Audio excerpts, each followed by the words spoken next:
हा गावरान मोगरा आहे।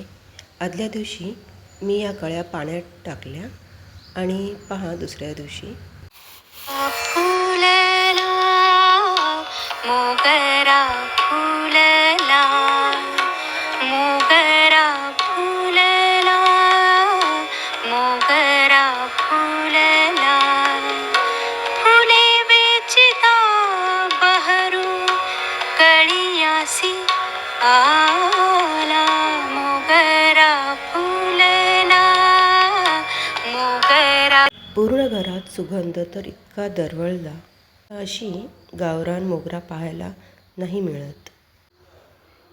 मोगरा